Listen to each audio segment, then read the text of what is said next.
سلما جب ظاہر ان کی سلیکشن ہوتی ہے تو سب پائلٹ بنتے بھی نہیں ہیں نا, کم ہی ہوتے ہیں جو پائلٹ بن جاتے ہیں, تو ظاہر یہ تو بہت سارے لوگ اس دوڑ میں پیچھے رہ جاتے ہیں. لیکن شعیب, ہم کیونکہ ذاتی زندگی کی باتیں پوچھ رہے ہیں تو میں نے ایک ریومر سنا ہے کہ جو لوگ یہ جو فلائنگ آفیسرز ہوتے ہیں یہ کتابیں بہت پڑھتے ہیں, تو یہ بھی نہ پوچھ لیں وقار صاحب سے, کتابیں بہت زیادہ پڑھتے ہیں. دیکھیں یہ میری فیملی بھی ڈس ایگری کرتی تھی ہمیشہ, میں جب ان کو بتایا کرتا تھا کہ میں سارے دن صرف کتابیں پڑھتا رہتا ہوں, ابھی بھی ڈس ایگری کرتی ہے. وہ کتابیں باہر کوئی اور ہوتی تھی, اندر کوئی اور, ایسے تو نہیں تھا نہیں, اندر میگزین ہو, باہر کورس بک ہو. دیکھیں پائلٹ بائی نیچر نا تھوڑا سا ہوتا ہے, he plays by the line of those rules. تو اگر اسی کتاب کے اندر کتاب رکھی ہے تو I can expect that from a pilot, that can happen. لیکن اس کے علاوہ ہمارا جو, کیونکہ اب جیسے جیسے ایڈوانسمنٹس آتی جا رہی ہیں ٹیکنالوجی کے اندر, تو یو ہیو ٹو کوپ اپ. تو ہماری ٹریننگ نے اسی کو انکلکیٹ کرتے ہوئے ہماری اکیڈمکس پہ بہت فوکس ہوا ہے. اب for the past few years air force نے پرائمری طور پہ اکیڈمکس کو کافی بڑھایا ہے, امپروو کیا ہے, اس پہ فوکس کافی بڑھایا ہے, اور this necessary. The enemy is getting smarter, تو سو ظاہر ہم نے اس کو مقابلہ اس انداز سے کرنا ہے, مور ایکوپڈ, مور ٹرینڈ, زیادہ پڑھنا. کہیں یہ تو نہیں کبھی سوچا, میں نے سوچا تھا کہ پڑھائی وڑھائی تو ختم ہو جائے گی, یہاں تو پڑھنا بھی پڑ رہا ہے. میرا بھائی ڈاکٹر ہے تو میری اس سے بحث یہی ہوتی ہے کہ نہیں میں تم سے زیادہ پڑھتا ہوں, وہ کہتا ہے نہیں اٹ از ناٹ پاسبل. تو میں کہتا ہوں نہیں, اٹ از ایکچولی پاسبل. تو اب میری family can vouch for that کہ نہیں, وین دے سی کہ واقعی سارا دن it is all books and ایوری تھنگ, تو دے ایکچولی سی کہ نہیں پڑھائی اتنی زیادہ ہے. پھر ڈاکٹر تو پڑھتے ہی پڑھتے ہیں کہ بھائی نے پڑھا ہے, ہم یہ نہیں کہہ رہے نہیں پڑھا, لیکن وہ کہہ رہے ہیں کہ میں نے بھی اتنا ہی پڑھا ہے. ایگزیکٹلی اتنا ہی پڑھا ہے اور زیادہ پڑھا ہے. سر بہت شکریہ, آپ دونوں کا بہت شکریہ ساتھ موجود تھے. اور یوں تو بات ہم یوم فضائیہ کی کر رہے تھے, لیکن ذرا ہم نے سوچا کہ تھوڑی سی لائٹر سائڈ پہ گفتگو بھی کریں آپ کو, تاکہ معلوم ہو کہ جو پائلٹس ہیں اتنے سیریس بھی نہیں ہوتے, تھوڑی تھوڑی گفتگو. اور ہمارے آج کے صبح پاکستان کو 4 چاند لگا دیا. ہماری دعا ہے کہ اللہ تعالیٰ ہمارے ملک کے محافظوں کو اسی طرح قائم و دائم رکھے اور سلامت رکھے. جی ان کی وجہ سے پاکستان قائم ہے جناب. پاک فضائیہ, پاک بحریہ, ہماری بڑی فوج, ان سب کی وجہ سے پاکستان قائم ہے. ہماری فضا, ہمارے سمندر, ہماری زمین کا ایک ایک انچ اس کے محافظ ہیں. یہ دشمن میلی آنکھ دیکھے تو دشمن کو جواب جس طرح سے دیتے ہیں وہ ہم دے چکے, کئی بار دے چکے, اور آئندہ خدا نہ خواستہ اگر بھارت نے پھر یا کسی دشمن نے کوشش کی تو پاکستان تیار ہے, ہم تیار ہیں to retaliate, to respond, to react. ایک بریک کی طرف پڑھیں گے, نیوز بریک, واپس آئیں گے, ساتھ رہیے.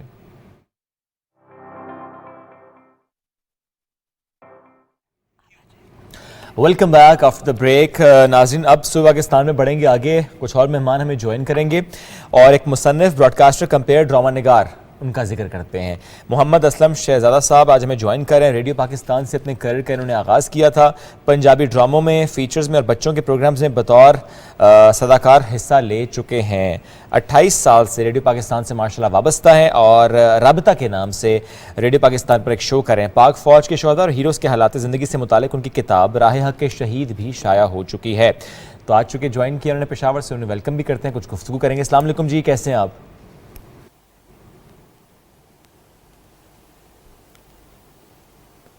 جی السلام علیکم. وعلیکم السلام. سر امید آپ خیریت سے ہوں گے. آج صبح اچھی ہوئی ہوگی. تھوڑا سا آپ جاننا چاہتے ہیں 28 سال بڑا ایک طویل عرصہ ہوتا ہے, اور ریڈیو پاکستان سے ماشاءاللہ وابستہ رہے. تھوڑی سی زیادہ شیئر کریں گے سر ان 28 سالوں کی؟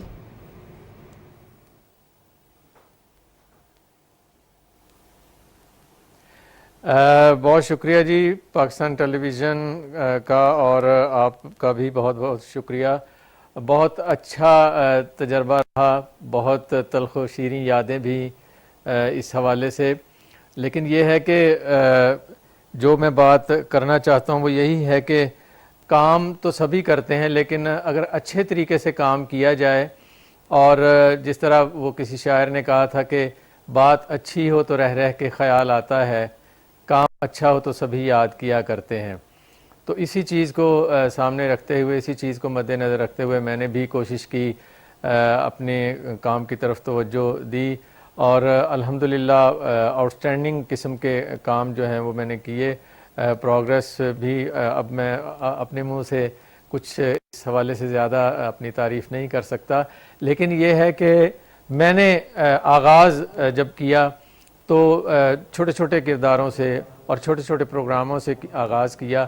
اس کے بعد بڑے بڑے پروگرام کیے, ہوک اپ کے پروگرام کیے, اور ماشاءاللہ سے بڑے بڑے ٹاپک جو ہیں ہوک اپ سے, قومی نشریاتی رابطے سے جو نشر ہوئے, مختلف موضوعات پہ ڈاکومنٹریز اور مختلف قسم کے مذاکرے وہ بھی میں نے کیے، مختلف ڈرامے بھی کیے. پاکستان ٹیلی ویژن تو میرا اپنا چینل ہے، اور پی ٹی وی کے حوالے سے میں یہی کہنا چاہوں گا کہ پی ٹی وی میرا گھر ہے، اور آج مجھے بڑی خوشی ہو رہی ہے، بڑے عرصے کے بعد میں اس چینل پہ اسٹوڈیو میں یہاں پہ بیٹھا ہوں اور آپ سے ہم کلام ہوں. اور ڈرامے جو ہیں وہ پی ٹی وی پہ میرے بطور رائٹر کافی ڈرامے میرے نشر ہوئے اور ٹیلی کاسٹ ہوئے، اور الحمدللہ بڑی اپریسیشن ملی. اور اب کوشش ہے، اب بھی انشاءاللہ پی ٹی وی کے لیے میں کام کر رہا ہوں، کروں گا بھی، اور جب بھی مجھے موقع ملے گا اچھا کام کرنے کا تو ضرور میں اپنی طرف سے پوری کوشش کروں گا اچھا کام کرنے کی. اور انشاءاللہ تعالی میرے کام سے آپ کو مایوسی نہیں ہوگی، دیکھنے والوں کو مایوسی نہیں ہوگی، کیونکہ جس طرح میں نے وہ شعر کے ذریعے سے ایکسپلین کیا، اپنے جذبات جو ہیں وہ میں نے آپ سے شیئر کیے. تو میری کوشش چونکہ یہی ہوتی ہے کہ کام اگر کرنا ہے تو اچھے طریقے سے کیا جائے. اور اب بکس کے حوالے سے بھی تھوڑا سا میں بتانا چاہوں گا کہ یہ بھی اچھوتے موضوعات، اور میں سمجھتا ہوں کہ جس طرح سے آپ نے ذکر کیا میری ایک کتاب کا راہ حق کے شہیدوں، اور اس کتاب کے لیے میں نے مختلف شہداء کے لواحقین کا کھوج لگایا، ان سے میں ملا جا کے، ان کی انفارمیشن، ان کی گائیڈنس کے بعد میں نے جو شہداء کی حالات زندگی ہیں شہداء کے، ان کے بارے میں لکھا. اس کے بعد پھر میری کتاب وفا کی تصویروں جو ریسنٹلی جو پرنٹ ہوئی ہے، اور بلکہ دوبارہ یہ پرنٹ ہو رہی ہے، اور الحمدللہ اس کے حوالے سے بھی بڑی اپریسیشن مل رہی ہے. اور اس کے بعد شجاعت کے سفیر، یہ بھی میری ایک بک ہے جس پہ میں کام کر رہا ہوں، اور الحمدللہ بڑے اچھے طریقے سے اس حوالے سے بھی میں نے کوشش کی ہے.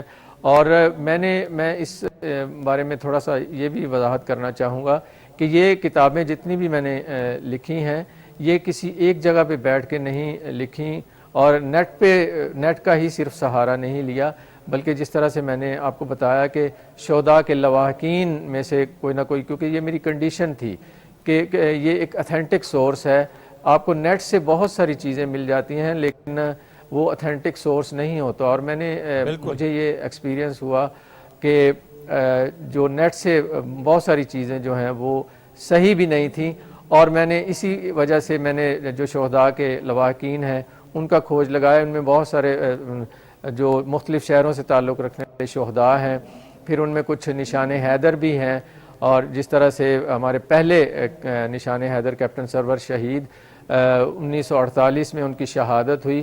تو اتنے سال گزر جانے کے باوجود ابھی بھی آپ دیکھیں کہ ان کے جو لواحقین ہیں ان کا کھوج لگانا، ان کو ڈھونڈنا، بس یہی ایک ریسرچ ہے. اور اس کے بعد میجر طفیل محمد شہید، اور جو ہیں میجر شبیر شریف، وہ بھی ہمارے نشان حیدر.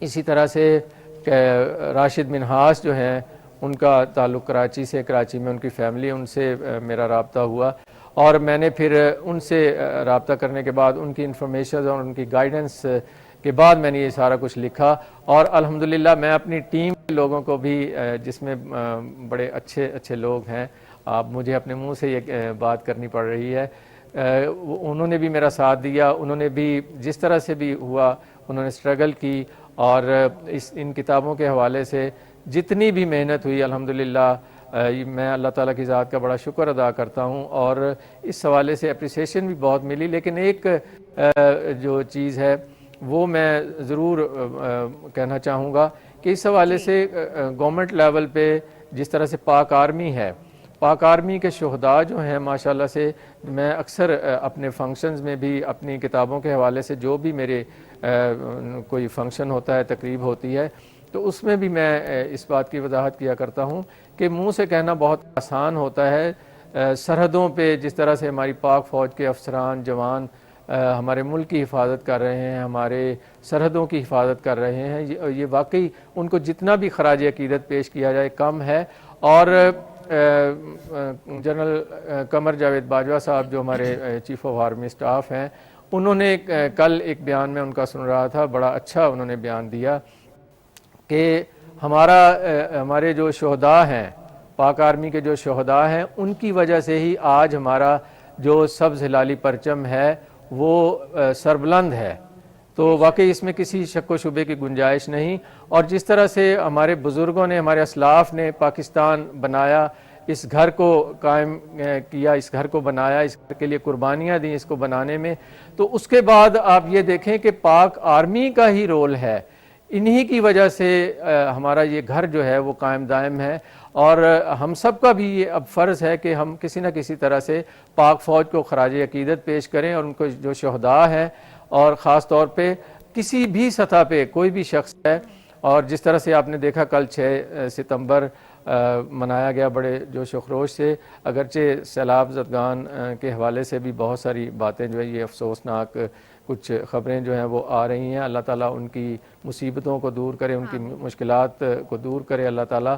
اور پھر بھی یہ ہے کہ ہماری پاک فوج جو ہے جب بھی کوئی موقع ہوتا ہے، زلزلہ ہوتا ہے، سیلاب ہوتا ہے، کوئی بھی خدا نہ خواستہ کوئی ناگہانی آفت آتی ہے، تو ہماری پاک فوج کے جوان افسران جو ہیں وہ آگے. سر اس میں کوئی شک نہیں، ہمیں ہمیشہ پاک فوج آگے نظر آئی ہے، چونکہ آپ نے بڑے خوبصورتی سے ایلیبوریٹ بھی کیا. اور آپ نے جب سر گفتگو آغاز کیا نا کہ کام کا طریقہ یہ بڑا اہم ہوتا ہے، میں تو وہیں کھو گیا کہ یہ وہ بات ہے جو تربیت کا حصہ ہونی چاہیے. کام تو سبھی کرتے ہیں، اس کے طریقے پر بات ہونی چاہیے. اور اس کے ساتھ جو آپ نے سر کہا نا کہ کتابیں لکھتے ہوئے آپ نے پرائمری سورس پہ فوکس کیا، آپ نے فرسٹ ہینڈ انفارمیشن پہ ریلائی کیا، خود گئے. کئی جگہ جانا مشکل بھی رہا ہوگا، ملاقاتیں سم ٹائمز ڈیلے بھی ہو جاتی ہیں، نہیں مل پاتا، نہیں کمپائل ہو پاتی چیزیں، لیکن وہاں تک پہنچنا، اس گفتگو کو پھر کتاب کا حصہ بنانا کہ انٹرنیٹ سے اس طرح کا فائدہ نہ لیا بلکہ خود اپنی محنت سے، کوشش سے، اور آپ نے وہ ساری چیزیں کمپائل کی. یہ دو باتیں بڑی اہم ہیں. سر کتنا فقدان آپ کو آج کے نوجوان میں اس چیز کا نظر آتا ہے کہ سر ہم انٹرنیٹ پہ ریلائی بہت زیادہ کرتے ہیں، ہم سیکنڈری اینڈ ٹرشری سورس پہ بہت ریلائی کریں، ہم پرائمری سورس پہ ریلائی نہیں کر رہے. That is the reason fake news بھی ہے، دیٹ از دا ریزن کہ انارکی بھی ہے، دیٹ از دا ریزن چیزیں غلط ڈائریکشن میں جاتی ہیں.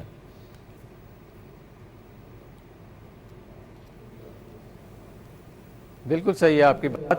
اور میں یہ بات جو ہے وہ یہاں یہ ایکسپلین کرنا چاہوں گا. انفارچونیٹلی میں آپ کو بتاؤں کہ کتابوں کے حوالے سے جتنے بھی موضوعات میں نے سلیکٹ کیے اور جتنے بھی شہداء جن کے لواحقین مجھے ملتے گئے، میں آپ کو بڑے افسوس سے یہ بات یہ شیئر کرنا چاہتا ہوں آپ کے ساتھ. یہ بڑا میرا تلخ تجربہ ہوا کہ کتابیں لکھنے کے دوران مجھے بے شمار لوگ ایسے بھی ملے جو آج بھی پوچھتے ہیں کہ راشد منہاس کون تھے. حالانکہ جو نشان حیدر ہیں ہمارے وہ چند ایک ہیں جو انگلیوں پہ گنوائے جا سکتے ہیں، لیکن ہماری آنے والی نسلوں کو، ہمارے نوجوانوں کو یہ تک معلوم نہیں. کئی لوگوں نے مجھ سے پوچھا اور پوچھتے ہیں کہ میجر طفیل محمد شہید وہ کون تھے، میجر شبیر شریف کون تھے، کیپٹن سرور شہید کون تھے. تو یہ بات بڑے افسوس سے کہنی پڑ رہی ہے مجھے کہ اور اسی وجہ سے اسی چیز کو سامنے رکھتے ہوئے میں نے ان شہداء کے حوالے سے ان کے حالات زندگی لکھے، ایک جذبے کے تحت، جذبہ حب الوطنی کے تحت، اور آنے والی نسلوں کو یہ بتانے کے لیے کہ یہ ہمارے اصل ہیرو ہیں. اور میں ایک بات کا مطالبہ بھی یہاں پہ کرنا چاہوں گا کہ گورنمنٹ لیول پہ گورنمنٹ کو اس طرف توجہ دینی چاہیے. ہمارے جو شہداء کے موضوعات ہیں، نشان حیدر ہمارے جن شہداء کو ملا، جو ہمارے ہیروز ہیں، ان کے حوالے سے کتابوں میں ضرور مختلف موضوعات جو ہیں وہ ہونے چاہیے تاکہ ہماری آنے والی نسلوں کو، ہمارے کتابوں میں آلریڈی موجود بھی ہیں، لیکن انفارچونیٹلی ہماری یوتھ جو ہے وہ کتابوں پہ ذرا کم فوکس کرتی ہے. زیادہ فوکس کرنے کی ضرورت ہے. بہت خوبصورت کاوش ہے آپ کی. اللہ تعالیٰ آپ کو اور کامیابیاں عطا فرمائے اور آپ پاکستان کے لیے اسی طرح سے کنٹریبیوٹ کرتے رہیں. بہت شکریہ. اسلم شہزادہ صاحب ہمارے ساتھ موجود تھے، صبح پاکستان بنے، اور انہوں نے بڑی ڈیٹیل سے اپنی ایفرٹس کے بارے میں بتایا کہ انہوں نے، جیسے آپ نے بھی اس بات پہ زور دیا، بہت ضروری ہے کہ آپ خود جائیں، ریسرچ خود کریں، نہ کہ آپ انٹرنیٹ سے انفارمیشن لینی شروع کر دیں اور پھر جیسے شعیب آپ نے کہا کہ پھر غلط ڈائریکشن میں چیزیں جاتی ہیں. پھر فیک نیوز کا فقدان، ایک بھرمار نظر آتی ہے، فقدان نہیں سوری بھرمار نظر آتی ہے.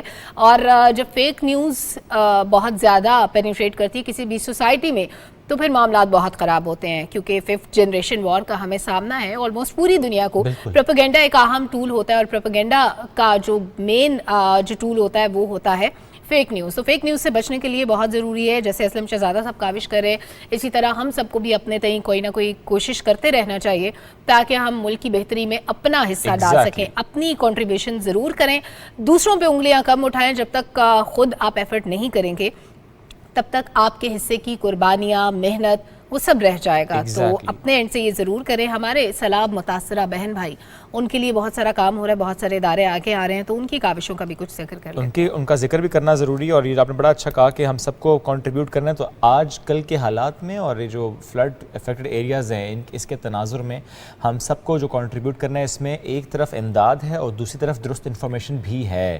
اگر آج ہم درست انفارمیشن نہیں دیں گے تو کام اس طریقے سے ہو نہیں پائے گا. کہیں پر مسئلہ ضرور نشاندہی کریں, اور کہیں پر اگر مسئلہ حل ہو گیا تو اس کو بھی اپریشیٹ کریں.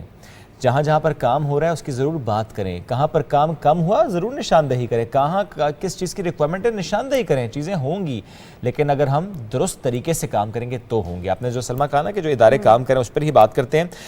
یو این کے ہائی کمشنر برائے مہاجرین UNHCR کی بات کرتے ہیں, جنہوں نے تباہ کن سیلاب سے بری طرح متاثر جو علاقے ہیں اس میں مقامی کمیونٹیز اور پناہ گزینوں کی مدد کے لیے پاکستان میں اپنی امدادی کوششوں کو تیز کیا ہے, اور جو وسائل ہیں اور جو عملہ اس کو متحرک کیا ہے. سیلاب سے متاثر بہت سے علاقے ہیں جہاں پر لوگ کھلے آسمان تلے رہ رہے ہیں. اور جب ہم مہاجرین کی بات کرتے ہیں تو اس میں ذرا افغان مہاجرین کا ذکر بھی ہم کرتے ہیں, اور صرف وہ KP میں نہیں ہیں, کچھ اور علاقوں میں بھی ہیں, پورے پاکستان میں. چلو KP میں زیادہ, لیکن اس کے ساتھ ساتھ جب مہاجرین کی بات ہم کریں یا سیلاب سے متاثر علاقوں کی بات کریں, اب تو انٹرنلی ڈسپلیسڈ لوگ بھی ہیں نا. اب تو اپنے اپنے گھروں سے دور ہیں لوگ, اپنے اپنے گھر بار چھن چکے, ان کے مویشی رہے نہیں, فصلیں تباہ ہو گئیں, وہ بے سر و سامانی کے عالم میں بغیر چھت کے ہیں. کہیں پر خیمہ پہنچ پائے, کہیں پر خیمہ نہیں پہنچا. کیسے ان کو فیسیلیٹیٹ کیا جا رہا ہے UNHCR کی طرف سے, اس پر بات کریں گے. ترجمان UNHCR قیصر خان آفریدی صاحب نے جوائن کیا, ان سے بات کریں گے. السلام علیکم جی, کیسے ہیں آپ؟ وعلیکم السلام, بہت شکریہ جی, تھینک یو. شکریہ, آپ آج پھر جوائن کیا. اس دن بات نہ ہو پائی آپ سے, اس کے لیے معذرت بھی. قیصر صاحب جاننا چاہتے ہیں تھوڑا سا اوور ویو اگر آپ دے سکیں کہ اس وقت کن کن علاقوں میں آپ کا دائرہ کار وسیع کیا گیا ہے ریلیف کے کاموں میں؟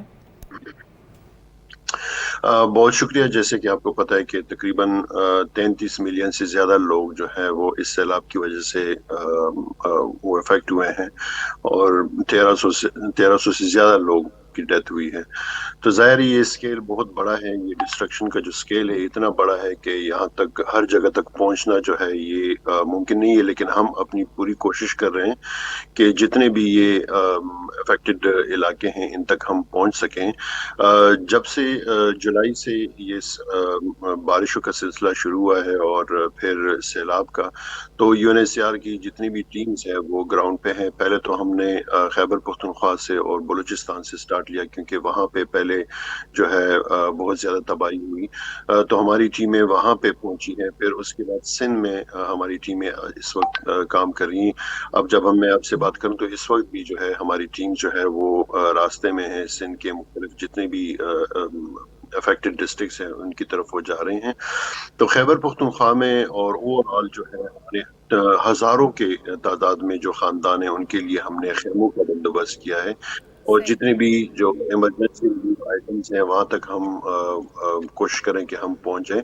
تو لاکھوں لوگ جو ہیں ہماری جو امدادی کاروائیاں ہیں یا امدادی سرگرمیاں ہیں اس سے وہ مستفید ہو رہے ہیں. کوشش تو ہماری یہی ہے کہ ان کو ہم سپورٹ کریں. اور ابھی بھی جو ہے سندھ میں تقریباً 9 جہاز ہمارے دبئی سے آنے ہیں, تقریباً 3 جہاز وہ آ چکے ہیں, اور کل بھی ہم چیف منسٹر کے ساتھ ہم نے ان کو, تو ہمارا پلان یہی ہے کہ ہم سندھ میں بھی جو ہے تقریباً کوئی 20,000 ٹینٹس 18-20,000 ٹینٹس تقریباً 3 لاکھ کے اوپر بالٹیاں یا اس طرح بکٹس وغیرہ جیریکنز یا پلاسٹک شیٹس جو ہے وہ دے دیں. تقریباً کوئی لاکھوں کی تعداد ہم جو ہے اس سامان شامل ہیں تو وہ ہم دیں گے. اس طرح جو آپ کو پتا ہوگا کہ شیلٹر کے علاوہ جو ہے نا بہت بڑا چیلنج یہ بھی ہے کہ وہاں پہ زیادہ مچھر ہے ان علاقوں میں, تو جس کی وجہ سے یہ خاندان یہ لوگ جو ہے وہ 1.5 لاکھ جو ہے سندھ کی ہم نے 1.5 لاکھ انٹرنیٹ جو ہے وہ ابھی بھجوائے ہیں جو کہ مختلف ڈسٹرکٹس میں جو افیکٹڈ ڈسٹرکٹس ہیں. اس طرح سولر لیمپس ہو گئے, اگر وہ رات جو ہے وہ وہاں پہ رہنا چاہیں تو یہ سولر لیمپ 1.5 لاکھ کے لگ بھگ سندھ میں صرف بھی ہے. اسی طرح کچن سیٹس ہیں, اسی طرح اور چیزیں ہیں, صابن ڈگنی کی کٹس وغیرہ. تو پورے جو بلوچستان ہے, خیبر پختونخوا, سندھ میں اور کچھ جو افیکٹڈ ایریاز جو پنجاب کے وہاں تک بھی ہم نے کوشش کی کہ ہم امداد پہنچیں. لیکن اس وقت جو ہے جو زیادہ ڈسٹرکشن یا ڈسپلیسمنٹس ہوئی ہیں وہ سندھ کے صوبے میں ہیں, اور سندھ میں ابھی بھی میں اس وقت سندھ میں موجود ہوں. ابھی ہم وہ جا رہے ہیں، فیلڈز ہی جا رہے ہیں، اور ہم کوشش کریں کہ وہاں پہ بھی ہم اپنا امداد پہنچائیں. کیسے صاحب بالکل اسی طرح یہ مدد کا سلسلہ جاری رہنا چاہیے. بہت زبردست کام کر رہے ہیں آپ کی آرگنائزیشن. یہ فرمائیے گا کہ جن اموات کا آپ نے ذکر کیا اس میں تقریباً 15% بچے ہیں جن کی موت ہوئی. بہت سارے بچے ایسے ہیں جیسے شعیب نے بھی کہا کہ جو IDPs ہیں ان کے ساتھ بڑی تعداد میں بچے موجود ہیں. اس کے علاوہ جو مہاجرین ہیں افیکٹڈ ایریاز میں ان کے ساتھ بھی. تو بچوں کی فلاح کے لیے کیا آپ کا ادارہ کچھ کام کر رہا ہے؟ کیا ان کے لیے کوئی اسپیشل پلان ہے آپ کے پاس؟ کیونکہ ظاہر ہے ان کے پڑھنے کا بھی بندوبست کرنا ہے، ان کو نیوٹریشن بھی چاہیے، ان کو ایک بہتر مستقبل بھی چاہیے. یہ تو ابھی فی الحال تو ایمرجنسی کی جو صورتحال ہوتی ہے اس میں سب سے جو بنیادی چیزیں ہوتی ہیں وہ ظاہر ہے کہ جتنے بھی متاثرہ لوگ ہوتے ہیں ان تک جو ہے ان کو شیلٹر مہیا کرنا ہوتا ہے، ان کو خوراک دینا ہوتا ہے، یا ادویات پہنچانی ہوتی ہے، یا اور جو بہت زیادہ ارجنٹ جو ضرورت ہوتی ہے، نیڈز ہوتی ہیں وہ پہنچائی جاتی ہے. تو ظاہر ہے کہ پھر ساتھ ساتھ جو ہے ریہیبلیٹیشن کا جو فیز آتا ہے تو اس میں بھی جو ہے تو اس میں بھی ظاہر ہے ہم اپنا ایک کردار ادا کریں گے اور کر بھی رہے ہیں، کیونکہ UN کے مختلف جو ادارے ہیں وہ مختلف آرگنز جو ہمارے ہیں وہ مختلف فیلڈز میں کام کرتے ہیں. جس طرح ورلڈ فوڈ جو ہے وہ خوراک پہ کام کرتا ہے، ہم جو ہے شیلٹرز پہ اور پروٹیکشن پہ UNHCR کام کرتی ہے، اسی طرح یونیسیف ہے یا اور ہمارے جتنے بھی WHO جو ادارے ہیں یا UN وومن ہے، تو وہ اس طرح سے مختلف فیلڈز میں وہ کام کرتے ہیں. تو یہ ہے کہ ہماری کوشش یہی ہے، کیونکہ ابھی سیکرٹری جنرل بھی پاکستان کا دورہ کر رہے ہیں اور یہ بھی سیکرٹری جنرل جو سندھ میں جو سیلاب سے متاثرہ جو لوگ ہیں ان سے بھی ملیں گے. اور تو یہ ہے کہ ہماری پوری کوشش ہے کہ ہم اپنا ایک کلیدی کردار ادا کرتے رہیں. بھی پچھلے ادوار میں بھی جب سیلاب آیا یا زلزلے آئے یا اور اس طرح کے آفات آئے تو UNHCR نے پوری UN نے پھر UNHCR نے اپنا ایک کردار ادا کیا. ہم نے لاکھوں کی اربوں کی تعداد میں اسپینڈ. بس آخر میں سر ایک جملہ میں ضرور چاہوں گا کہ آپ اگر لوگوں کے لیے کہہ سکیں، چونکہ آپ ظاہر اس وقت سندھ میں موجود ہیں، آبزرویشن آپ کی اپنی جگہ بڑی اس کی امپورٹنس ہے. آپ نے کہا ایمرجنسی کی سچویشن ہے اس وقت، ظاہر شیلٹر پرووائڈ کرنا، راشن پرووائڈ کرنا، بٹ کوئی ایک ایسی چیز جو آپ نے دیکھی ہو کہ یہ نہیں پہنچ پا رہی، یہ پہنچنی چاہیے، یہ اس باکس کا حصہ ہونی چاہیے، اس بیگ کا حصہ ہونی چاہیے تاکہ جو وہاں پر لوگ ہیں ان تک پہنچ پائے، وہ کیا ہے؟ وہ ظاہر ہے کہ فی الحال تو جیسے میں نے پہلے کہا کہ شیلٹر چاہیے، کیونکہ ہماری جو سٹاکس ہیں ہم نے دبئی سے ہمارے ویئر ہاؤسز ہیں، سٹاک پائلز ہیں، یا ازبکستان میں جو ہمارے وہ ہیں وہاں سے بھی ہم نے موو کی. ہم نے کچھ پشاور سے موو کیے اپنے جو ہمارے ویئر ہاؤس میں جو خیمے پڑے ہوئے تھے یا اور جو شیلٹر مٹیریل سے وہاں سے بھی ہم نے موو کیا. خیموں کی کمی ہے، خیموں کی بھی قلت ہے، کیونکہ کل جو ہے ہماری چیف منسٹر سندھ کے ساتھ جو بات چیت چل رہی تھی اس میں بھی انہوں نے کہا کہ شارٹیج جو ہے وہ شیلٹرز کی کمی ہے. ترجمان UNHCR قیصر خان صاحب ساتھ موجود تھے جو ریلیف میں بڑھ چڑھ کر UNHCR کام بات بھی کی. جو جہاز آ رہے ہیں، جس طرح سے سامان آ رہا ہے اس کی بات اپنی جگہ، لیکن سٹل ایمرجنسی کی سچویشن ہے اور ہمیں خیمے پرووائڈ کرنے ہیں زیادہ سے زیادہ. بالکل. اور شعیب، جس پاکستان کو آج ہم مشکلوں میں دیکھ رہے ہیں، آپ کو پتہ ہے جب پاکستان بنا، جن لوگوں نے پاکستان بنتے دیکھا، ہم صرف یہ سنتے ہیں کہ 1947 میں پاکستان بن گیا، لیکن پاکستان بننا اتنا آسان نہیں تھا. میں اپنے فادر سے، اپنے دادا سے کبھی وہ کہانیاں سنتی تھی کہ اس وقت لوگوں نے کیا مشکلات جھیلی، تو لٹرلی ان کی آنکھوں میں آنسو آ جاتے تھے. تکلیف سے وہ زاروں کے تار رونا شروع کر دیتے تھے. وہ لوگ جنہوں نے پاکستان کو بنتے دیکھا وہ شاید اس تکلیف کو بہتر انداز میں بیان کر سکتے ہیں کہ ہم کن قربانیوں اور مشکلات سے گزر کر اس ملک کو حاصل کرنے میں کامیاب ہوئے.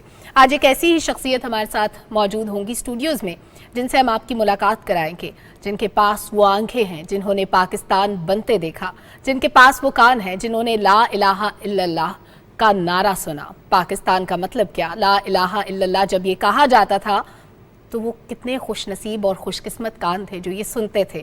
آج تو ہم صرف نعرہ لگاتے ہیں، لیکن یہ نعرہ سننا اتنا آسان نہیں تھا. اس کے اندر ایک جذبہ تھا، ایک سوچ تھی، ایک تدبر تھا جو شاید ہم اس وقت ہوتے تو شاید ہم محسوس کر سکتے، ہم سن سکتے. بے شک. پروفیسر یونس انجم صاحب کی ہم بات کر رہے ہیں. بنیادی طور پر تعلق ان کا ضلع اٹک سے ہے. ایبٹ آباد کالج میں درس و تدریس کے سلسلے سے 2014 تک یہ منسلک رہے ہیں. ایک کتاب بھی لکھی ہے پیاری اور پاکستان، جس میں پاکستان بننے کے وقت جو واقعات ہوئے وہ انہوں نے تحریر کیے ہیں. بنے ہیں ہمارے مہمان. ویلکم کرتے ہیں. السلام علیکم جی, کیسے ہیں آپ؟ وعلیکم السلام. بڑی مہربانی, نوازش. آپ کے ٹیلی ویژن سے بڑا پرانا تعلق ہے ماشاءاللہ.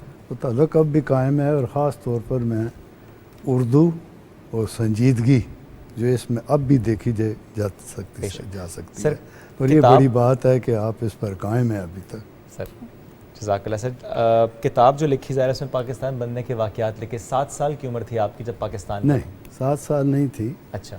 میری پیدائش ہے 1938 کی. 38 کی, ٹھیک ہے. انہوں نے فرمایا تھا دادا سنایا کرتے تھے, تو ایک داجی آ گئے ابھی, میں آپ کو وافقر نہ کروں. ماشاءاللہ, اللہ تعالیٰ آپ کو لمبی عمر دے اور آپ ہمیں یوں ہی کہانیاں سناتے رہیں. بات یہ ہے کہ ہوا کے دوش پہ رکھے ہوئے چراغ ہیں ہم, جو بجھ گئے تو ہوا سے شکایتیں کیسی.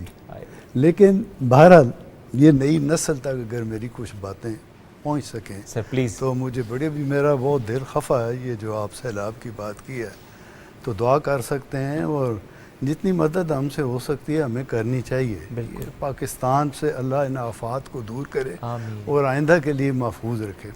تو میری عمر اس وقت 1938 کی میں پیدائش ہے, اور اس وقت میں 9 سال کا تھا. تو مجھ سے پوچھا جاتا ہے کہ یہ آپ کیسے کہانیاں سناتے ہیں اور یہ آپ کی یادداشت اتنی تیز ہے.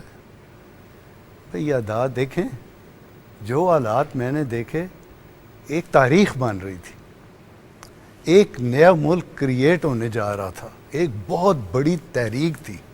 اس تحریک کا کچھ حصہ میرے گھر کے اندر بھی موجود تھا, اور میں ہندوؤں کے محلے, پنڈتوں کے محلے میں رہتا تھا, اور ہمارے گھر کے ساتھ جو دیوار جڑی ہوئی تھی وہ ہندوؤں کی تھی.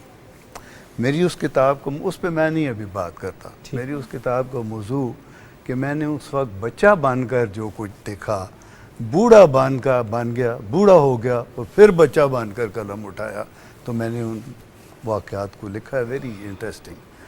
تو ہندوؤں کے محلے میں جو بات میں آپ سے کہنا چاہتا ہوں وہ ایک تھی جو مجھے اس وقت بہت کھٹکتی تھی, وہ قربانی تھی. گلی باندھ تھی, اور گلی کتنی تھی, کوئی 2 فٹ 2.5 فٹ کی گلی تھی. اسی میں سے پیاری بھی گزرتی تھی, اس میں سے بچے بھی گزرتے تھے, اور ہم بھی گزرتے تھے. اور پیاری نام سے آپ یہ نہ سمجھیں کہ وہ حسین و جمیل. میں نے کلاس میں ایک دفعہ بات کر دی کہ میں کتاب ختم ہونے لی, پیاری اور پاکستان. اچھا جی پیاری ہیں, پیاری. وہ میں نے کہا پڑھو گے تو پتہ چلے گا وہ پیاری کون ہے. بہرحال وہ ایک بڑی کٹر قسم کی ہندو عورت تھی. باقی گھر میں جو رہنے والے افراد تھے اچھے تھے, تعلق اچھے تھے ان کے ساتھ, لیکن وہ پاکستان کا نام اگر کوئی لے لے تو وہ بس اگر قریب ہو تو تھپڑ بھی مار دیتی تھی. مثلا ایک دفعہ میں اپنے گھر سے باہر نکلتا, دوڑتا آیا تو آگے سے پیاری آ رہی تھی. اب اتنی گلی, تو وہ میری سپیڈ, تو میں ٹھا کر کے اس کے ٹکرایا اس کے بدن کے ساتھ. اس نے مجھے یہاں سے پکڑ کر مٹی مویا, تو نے مجھے بھڑیشٹ کر دیا ہے. اب بھڑیشٹ اس وقت تو مجھے نہیں پتا تھا, تو یہ ہندی زبان کا لفظ کہتے ہیں ناپاک ہو جانا. اچھا, اس کے جو اندر سے بدبو آئی تو میری ناک سے ہوتی ہوئی پورے بدن میں پھیل گئی. اب مجھے تھپڑ پڑا تو دور میرے دوست کھڑے تھے چھوٹے, ہم جلوس نکالنے کے لیے جا رہے تھے. یعنی 9 سال کی عمر میں آپ جلوس نکالتے تھے پاکستان؟ میں ابھی آتا ہوں اس طرف, وہ بچے مل کر نکالتے تھے, یہ میں اس طرف بھی آ رہا ہوں میں. تو وہ میرے دیکھ کر ہنس رہے تھے سارے کہ آئیے پیاری سے ٹکرا گیا ہے. اچھا, میرا رنگ لال پیلا, اور مجھے اور کچھ نہ سمجھ آئی, تو میں ذرا دور جا کر تو میں نے نعرہ لگا دیا پاکستان زندہ باد. تو وہ تو اس کے لیے ایک توپ کی گولا سمجھ لے. تو خیر ہم وہاں سے بھاگے, اس نے کوئی پتھر اٹھایا پھینکا, لیکن ہم نکل چکے تھے. میرے چچا, میرے سارا خاندان اس وقت مسلم لیگ میں تھا, اور میرے چچا ایک قصبہ تھا ہزرو, اب بہت بڑا قصبہ, چھوٹا قصبہ نہیں تھا. جلوس کی قیادت کرتے تھے, روزانہ جلوس نکلتا تھا. اور میں کہا کرتا ہوں کہ میں نے تحریک پاکستان میں اس طرح سے حصہ لیا کہ میں سٹول اٹھا کے لے کے جاتا تھا, چچا اس پر کھڑے ہوتے تھے اور وہ تقریر کیا کرتے تھے کہ اب یہ ہو گیا, اب یہ ہو گیا, اب یہ ہو. لوگوں کو وہ گول سڑک تھی, اس کا چکر لگا کر پھر جلوس جو وہ اختتام پر پہنچتا. اس کے بعد ہم یہ کرتے تھے بچے کہ اکٹھے ہو کے لائن میں پیچھے، جس طرح نرسری کے بچے نہیں پیچھے سے وہ پکڑ لیتے ہیں وہ دامن کو، تو پکڑ کے تو ہم چلتے تھے اور نعرے لگاتے تھے پاکستان زندہ باد، اور گلی میں آ کر پیاری کو سنانے کے لیے خصوصی طور پر ہم زور زور سے نعرے لگاتے تھے. تو یہ ہمارا ایک جاری رہتا تھا یہ سلسلہ دشمنی کا. تو چچا میرے جو تھے ان کو بعد میں ٹی بی ہو گئی، بڑا وہ گرد بھی ہوتی تھی اور یہ بھی ہوتی تھی، تو ان کو ٹی بی ہو گئی. 1948 میں جب قائد اعظم فوت ہوئے اسے 1 یا 2 دن پہلے بعد وہ فوت ہو گئے. اور میں نے اس کتاب میں لکھا ہے کہ کاش کہ ان کو پاکستان کے جھنڈے میں کوئی دفناتا. تو ہمارے گھر میں بڑا ہمارا بھائی پاکستان پر قربان ہو گیا، میرا چچا پاکستان پر، اس طرح کی خواتین بھی نعرے لگاتی تھی. خواتین جو گیت گاتی تھیں اس وقت، شکر الحمدو انڈیا پاکستان ہویا، جھنڈا رسولی کل دنیا تے شان ہویا. واہ، اب یہ دیکھیں یہ لوگ ہے نا اندر سے نکلنے والی. پروفیسر صاحب قطع کلامی کے لیے بہت معذرت، ایک لائیو کٹ آ رہا ہے، واپس آ کے یہیں سے ڈسکشن شروع. عطا تارڑ صاحب وزیر اعظم کے معاون خصوصی اس وقت میڈیا ٹاک کر رہے ہیں، آپ کو براہ راست لیے چلتے ہیں.